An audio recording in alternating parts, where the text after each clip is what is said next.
अस्पतालों में बाहरी लोगों का इलाज रोकने के अरविंद केजरीवाल के आदेश को एलजी अनिल बैजल ने बदल दिया और इसके बाद राजनीति गर्मा गई। केजरीवाल ने इसे दिल्ली वालों के लिए बुरी खबर बताया तो मनीष सिसोदिया ने सीधे बीजेपी के दबाव में एलजी पर फैसला लेने का आरोप लगा दिया कि कोरोना तक, जब तक कोरोना है दिल्ली में, तब तक दिल्ली के अस्पताल केवल दिल्ली वालों के लिए रिजर्व होने चाहिए। दिल्ली सरकार के जो अस्पताल हैं वो अस्पताल केवल दिल्ली के लोगों के लिए रिजर्व होने चाहिए। दिल्ली के मुखिया के अस्पतालों में सिर्फ दिल्ली वालों के इलाज वाले आदेश को अभी 24 घंटे ही हुए थे कि राजधानी के सुपर बॉस ने फरमान पलट दिया। एलजी अनिल बैजल ने मुख्यमंत्री के आदेश पर रोक लगा दी। उपराज्यपाल ने दिल्ली डिजास्टर मैनेजमेंट अथॉरिटी के चेयरमैन की हैसियत से सीएम के फैसले पर वीटो लगाया है। नए आदेश के मुताबिक दिल्ली के अस्पतालों में सभी लोगों का इलाज होगा, यानी बाहर से आने वाले भी जगह खाली होने पर दिल्ली के सरकारी अस्पतालों में इलाज करा सकेंगे। इधर उपराज्यपाल ने फैसला बदला, उधर दिल्ली सरकार खफा हो गई। केजरीवाल ने तुरंत ट्वीट कर इसे दिल्ली वालों के लिए नई मुसीबत बताया। केजरीवाल ने लिखा, एलजी साहब के आदेश ने दिल्ली के लोगों के लिए बहुत बड़ी समस्या और चुनौती पैदा कर दी है। देश भर से आने वाले लोगों के लिए कोरोना महामारी के दौरान इलाज का इंतजाम करना बड़ी चुनौती है। शायद भगवान की मर्जी है कि हम पूरे देश के लोगों की सेवा करें। हम सबके इलाज का इंतजाम करने की कोशिश करेंगे। मुख्यमंत्री के डिप्टी ने सीधे सियासी गेंद फेंका और बीजेपी की तरफ तोप का मुंह घुमा दिया। मैं भारतीय जनता पार्टी से ये पूछना चाहता हूं कि आप देश में कोरोना के इलाज की राजनीति कर रहे हो, कोरोना के इलाज के काम के लिए काम कर रहे हो, या कोरोना के नाम पे राजनीति कर रहे हो, राज्य सरकारों की योजनाओं को फेल करने की राजनीति कर रहे हो। कल को अगर दिल्ली में जितने बेड हैं वो 2 दिन के अंदर अंदर भर गए, 3 दिन के अंदर अंदर भर गए पूरे देश से आके, तो उसके बाद में दिल्ली में कोई आदमी बीमार हुआ, दिल्ली में किसी आदमी की मौत हुई, तो वो कहां जाएगा? आपसे तो कहीं इलाज हो नहीं रहा ठीक से। आम आदमी पार्टी के इस गुस्से को बीजेपी सांसद गौतम गंभीर ने और भड़का दिया है। गंभीर ने तंज कसते हुए ट्वीट किया, दिल्ली सरकार के दूसरे राज्यों के मरीजों का इलाज नहीं करने के मूर्खतापूर्ण आदेश को खत्म करने के लिए एलजी का उत्कृष्ट कदम। भारत एक है और हमें मिलकर इस महामारी से लड़ना है। India fight against corona. Delhi में सियासत की भट्ठी तो उसी दिन चढ़ गई थी जब सीएम केजरीवाल ने बाहरी लोगों के लिए दरवाजे बंद कर दिए थे। साफ कह दिया था कि दिल्ली के अस्पतालों में सिर्फ दिल्ली वालों का ही इलाज होगा। इस फैसले के बाद दिल्ली में नए बने बीजेपी के अध्यक्ष आदेश गुप्ता ने पलटवार किया। वास्तव में दिल्ली सरकार, दिल्ली के मुख्यमंत्री मुद्दे को भटकाना चाहते हैं। अपनी नाकामी को छुपाने के लिए वो इस तरह की बातें कर रहे हैं। ये असंवेदनशीलता है कि आप कोई अस्पताल में आए, कोई बाहर का है, अंदर का है, सबका इलाज होना चाहिए। दिल्ली सरकार के अधीन आने वाले अस्पतालों और प्राइवेट अस्पतालों में बाहरी लोगों के इलाज पर रोक लगाने के पीछे केजरीवाल सरकार की दलील थी कि जून के अंत तक 15,000 कोरोना के मरीजों के लिए बेड की जरूरत होगी। दिल्ली के अस्पतालों में 60 से 70% लोग दिल्ली के बाहर के थे। ऐसे में बाहरी लोगों को अगर इलाज कराने की जरूरत दी गई तो दिल्ली वालों का क्या होगा?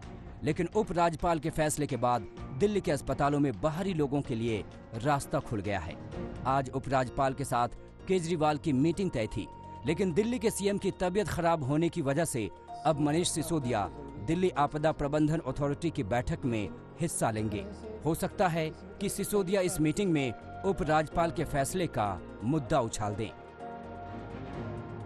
पंकज जैन के साथ जितेंद्र बहादुर सिंह, दिल्ली आज तक। बात सियासी मुशायरे की कर लेते हैं, जहां चीन सीमा विवाद को लेकर राहुल गांधी और राजनाथ सिंह आमने सामने हैं। सवाल और जवाबों का दौर लगातार जारी है, लेकिन अंदाज पूरी तरह से शायराना है।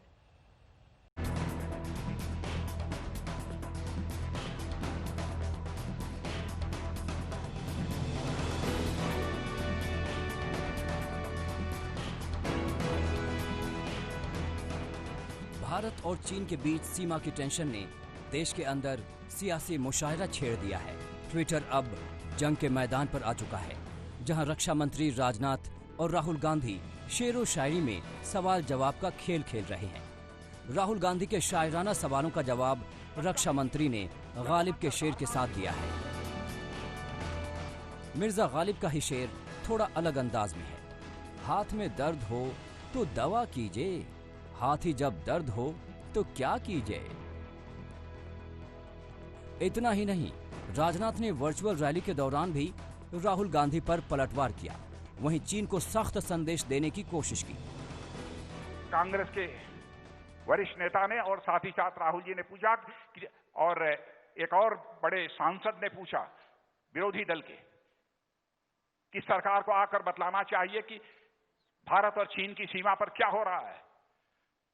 मैं देश का रक्षा मंत्री होने के नाते मैं कहना चाहता हूं, जो कुछ भी कहना होगा भारत की संसद में खड़े होकर मैं साफ साफ कहूंगा, दो टूक कहूंगा, इस देश की जनता को गुमराह नहीं करूंगा। हम लोग किसी भी सूरत में भारत के सम्मान और स्वाभिमान पर चोट नहीं पहुंचने देंगे।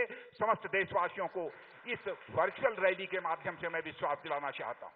हम किसी के सम्मान और स्वाभिमान पर न चोट पहुंचाने की कभी कोशिश करते हैं और न हम अपने मान सम्मान और स्वाभिमान पर चोट बर्दाश्त कर सकते हैं। यह हमारे भारत का चरित्र है। दरअसल राहुल गांधी ने अमित शाह के अमेरिका और इजराइल के बाद भारत के सबसे सुरक्षित सीमा होने का दम भरने पर शायराना अंदाज में तंज किया था। राहुल ने अपने ट्विटर हैंडल में लिखा, सबको मालूम है सीमा की हकीकत, लेकिन दिल को खुश रखने को शायद ये ख्याल अच्छा है। इस ट्विटर युद्ध के बीच पार्टी नेता भी एक दूसरे के खिलाफ मैदान पर उतर आए। विपक्ष जहां राहुल गांधी के साथ नजर आया, तो वहीं बीजेपी ने राहुल गांधी पर एक के बाद एक हमले शुरू कर दिए। Psychological warfare, the Chinese will do it, we know that. But the government of India should also tell the country.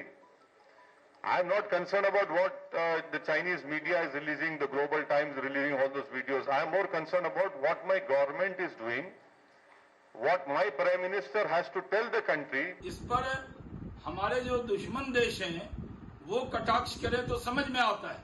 अपने ही देश के विपक्ष के नेता अगर अपने ही देश के बयान पर और अपने देश की सीमा सुरक्षित कहने पर कटाक्ष करते हैं, तो इससे बढ़कर दुर्भाग्यपूर्ण बात क्या हो सकती है। बहरहाल सियासी मुशायरे के बीच भारत चीन सीमा पर तनाव जारी है, जहां दोनों पक्षों के बीच बातचीत का दौर चल रहा है और राजनाथ सिंह ने एक बार फिर साफ किया है कि बातचीत से विवाद का हल निकलेगा। आनंद पटेल, पौलमी शाह, हिमांशु मिश्रा और अभिषेक भल्ला के साथ आज तक ब्यूरो। भारत और चीन के बीच बॉर्डर पर तनातनी खत्म होने का नाम नहीं ले रही। चीन से कूटनीतिक बातचीत तो चल ही रही है, बावजूद इसके लद्दाख में चीन के हेलीकॉप्टर्स देखे गए हैं। इन सबके बीच किन्नौर में भारत चीन बॉर्डर का मुआयना करने लेफ्टिनेंट जनरल आरपी सिंह भी पहुंचे। उन्होंने सीमा पर बनी अग्रिम चौकियों का दौरा किया। क्या चीन फिर से चल रहा है कोई नई चाल? लद्दाख बॉर्डर पर देखे गए चीनी हेलीकॉप्टर। चीन की हर चालबाजी का भारत देगा जवाब। जी हां, लद्दाख में एलएसी पर चीन और भारत के बीच तनाव फिलहाल खत्म होने का नाम नहीं ले रहा है। लद्दाख में चीनी हेलीकॉप्टर गश्त करते हुए देखे गए हैं। चीन ऐसी हरकतें कर रहा है जिससे साफ है कि वो मामले को बातचीत के जरिए सुलझाने के मूड में नहीं है। वैसे भी चीन का ये पुराना रवैया रहा है, वो पीठ पीछे ही वार करता है, लेकिन इस बार चीन की हर गलतफहमी को दूर करने के लिए भारत तैयार है। उधर लद्दाख में चीन अपनी साजिशें कर रहा है, तो इधर भारतीय सेना भी अपनी पूरी तैयारी करके मुस्तैद है। ये तस्वीरें पश्चिम सैन्य कमान के प्रमुख लेफ्टिनेंट जनरल आरपी सिंह की तस्वीर है। जनरल आरपी सिंह ने हिमाचल प्रदेश के किन्नौर से लगी भारत पाकिस्तान सीमा का दौरा किया। जनरल आरपी सिंह ने यहां मौजूद अग्रिम चौकियों पर पहुंचे। उन्होंने तैयारियों का जायजा लिया, जवानों से बात की। ऐसे वक्त में जब चीन के साथ भारत की तनातनी का दौर है, तो ऐसे में लेफ्टिनेंट जनरल आरपी सिंह का यह दौरा बहुत मायने रखता है। बता दें कि चीन के साथ हिमाचल की लगभग 228 किलोमीटर लंबी सीमा लगती है, जहां पर सेना और आईटीबीपी के जवानों की तैनाती है। आज तक ब्यूरो।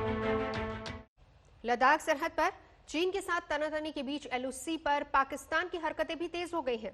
केरन और रामपुर सेक्टर के बाद उरी में भी पाकिस्तान ने बेतहाशा गोलीबारी की है और बड़ी बात यह है कि इस इलाके में अरसे बाद पाकिस्तानी फौजों ने इतने ताकतवर हथियारों का इस्तेमाल किया।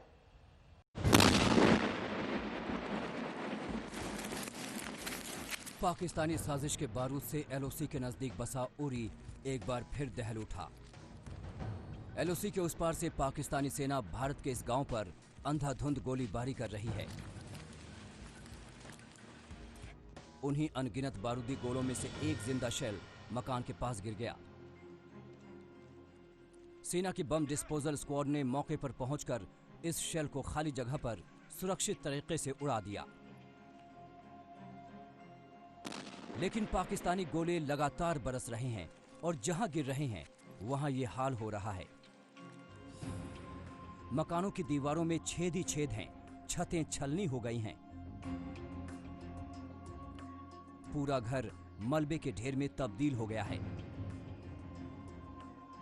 ऐसी दहशत के बीच सेना यहां के लोगों को बाहर निकालकर सुरक्षित जगहों तक पहुंचाने में जुटी है। तबाही का ये मंजर देखकर घबराए छोटे बच्चों को सेना के जवान गोद में उठाकर ले जा रहे हैं। ये अभी घर से निकले थे, अभी यहाँ पर ब्लास्ट हुआ, बहुत धमाका हुआ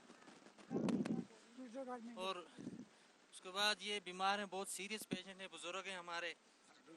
दूसरी जगह में अभी एडजस्ट हुए हैं, छोटे छोटे बच्चे हैं, बहुत बुरा हाल है हमारा यहाँ पर बहुत नुकसान हुआ है। ये मेरा पेड़ भी था, इधर आपने देखा है। तो गरीब आदमी हूँ मैं, यहाँ मैं मजदूरी भी नहीं कर सकता हूँ, बच्चे हैं छोटे छोटे, तो हमारा बहुत नुकसान हुआ है सारा। उरी सेक्टर के रिहायशी इलाकों में पाकिस्तानी फौज की इतनी घातक गोलीबारी अरसे बाद देखी जा रही है। एलओसी के उस पार से फायरिंग तो पहले भी होती थी, लेकिन इस बार पाकिस्तानी फौजें बेहद ताकतवर हथियारों का इस्तेमाल कर रही हैं। भारत की ओर से इसका माकूल जवाब भी दिया जा रहा है, लेकिन इलाके के लोग बेहद दहशत में हैं। एडमिनिस्ट्रेशन की तरफ से कोई भी यहाँ पे, ये तो अपने ही एक पड़ोसी की दूसरे पड़ोसी के घर में शिफ्ट हो रहा है, बाकी तो कोई भी नहीं है। हम रात से इनको शिफ्ट कर रहे हैं, एक घर से निकाल के दूसरे घरों में रख रहे हैं। तो इसलिए गवर्नमेंट इंतजामिया से अपील करते हैं कि लगभग इस चीज़ पे गौर व फिक्र करें। जो गरीब लोग हैं इनके कम से कम बैंकर की सुविधा दी जाए। बाकी तो यहाँ पर हमारे पास कोई भी चारा नहीं है, फार फ्लंग एरिया है। उरी के अलावा केरन और रामपुर सेक्टर में भी पाकिस्तानी फौज लगातार सीज फायर तोड़ रही है। एलओसी के पहाड़ पाकिस्तानी बारूद के धमाकों से लगातार गूंज रहे हैं और चारों तरफ धुआं ही धुआं है। इधर घाटी में भी आतंकी वारदातों ने एक बार फिर से जोर पकड़ ली है। उधर लद्दाख सरहद पर चीन की हलचल भी लगातार बढ़ रही है। ऐसे माहौल में एलओसी पर पाकिस्तानी सेना की बेवजह गोलीबारी किसी बड़ी साजिश को ध्यान हटाने का शक पैदा कर रही है। कहीं चीन और पाकिस्तान मिलजुल कर कुछ खतरनाक तो नहीं पका रहे? शुजाउल हक और दाऊद शेख के साथ अशरफ वानी, श्रीनगर, आज तक। आज से श्रद्धालुओं को बाबा विश्वनाथ के दर्शन हो सकेंगे। मंदिर में खास तैयारियां कर ली गई हैं। उन तैयारियों का जायजा खुद मुख्यमंत्री योगी आदित्यनाथ ने लिया। मुख्यमंत्री योगी आदित्यनाथ कल बाबा के दरबार में पहुंचे और पूरे विधि विधान के साथ वहां पूजा की।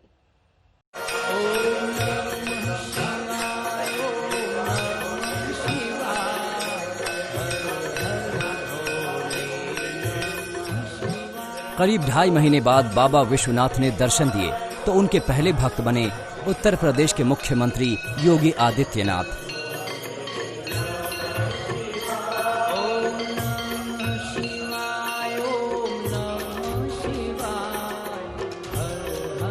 सीएम योगी ने पूरे विधि विधान से बाबा विश्वनाथ की पूजा अर्चना की।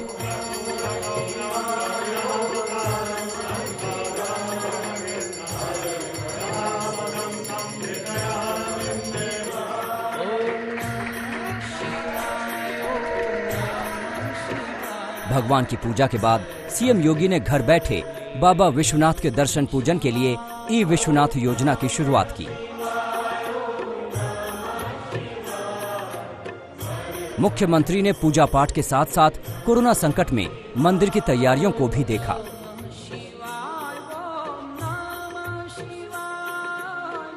निरीक्षण के दौरान सीएम ने सोशल डिस्टेंसिंग के लिए बनाए गए सफेद गोले और ऑटोमेटिक सैनिटाइजिंग मशीनें देखी।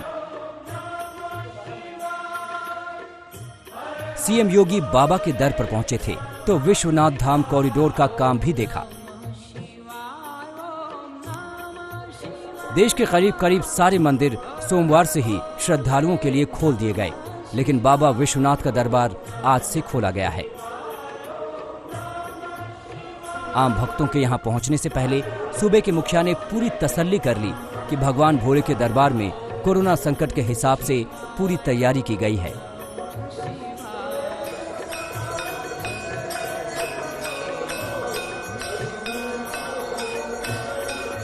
बाबा विश्वनाथ मंदिर से पहले सीएम योगी ने गोरखनाथ मंदिर के पीठाधीश्वर होने की जिम्मेदारी निभाई।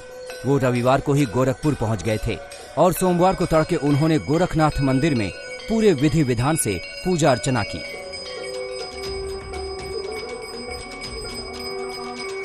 मुख्यमंत्री ने लोक कल्याण के लिए रुद्राभिषेक किया। उन्होंने कोरोना महामारी खत्म करने की कामना की।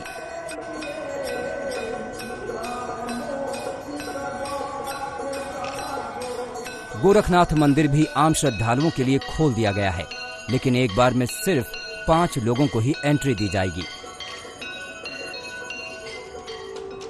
वाराणसी से रोशन के साथ आज तक ब्यूरो। निसर्ग तूफान ने अलीबाग मुरूद के अलावा रत्नागिरी के दापोली में भी तबाही मचाई है। किसानों की सालों की मेहनत पर तूफान ने कुछ ही देर में पानी फेर दिया। देखिए हमारे संवाददाता पंकज खेलकर की ये ग्राउंड रिपोर्ट।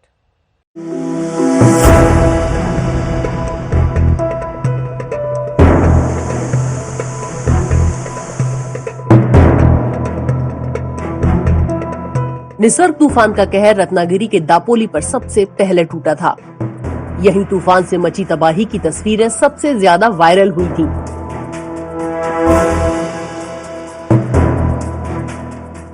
रत्नागिरी के दापोली तहसील के मुरडी गांव, 5 पांडरी गांव में तो ज्यादातर घरों की छतें उड़ चुकी हैं और मॉनसून सिर पर खड़ा है।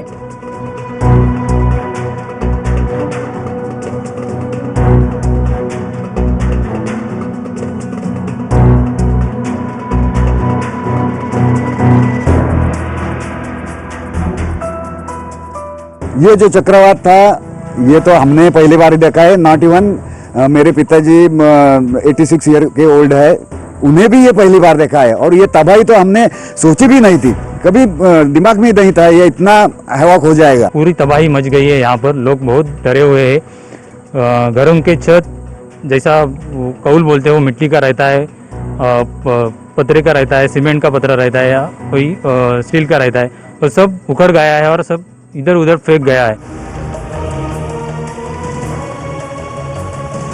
इस इलाके में काजू, नारियल और आम की खेती सबसे ज्यादा होती है और तूफान ने खेती को तहस नहस कर दिया है।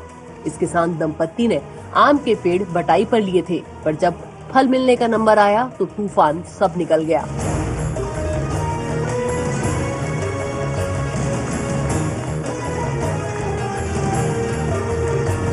सरकारने आम्हाला जैसे आम्हाला जर मदत केली तर बरंच होईल। तर आम्हाला अपेक्षा की सरकार आम्हाला काहीतरी द्यावं, आम्ही सरकारला आमच्याकडून म्हणजे सरकारने आम्हाला काहीतरी द्यावं असं, नाहीतर आमची हालत लय म्हणजे खूप खराब होणार आहे। मुआवजे की आस में बैठे लोगों को प्रशासन के बयान राहत देने की बजाय जले पर नमक छिड़कने जैसे लगते हैं।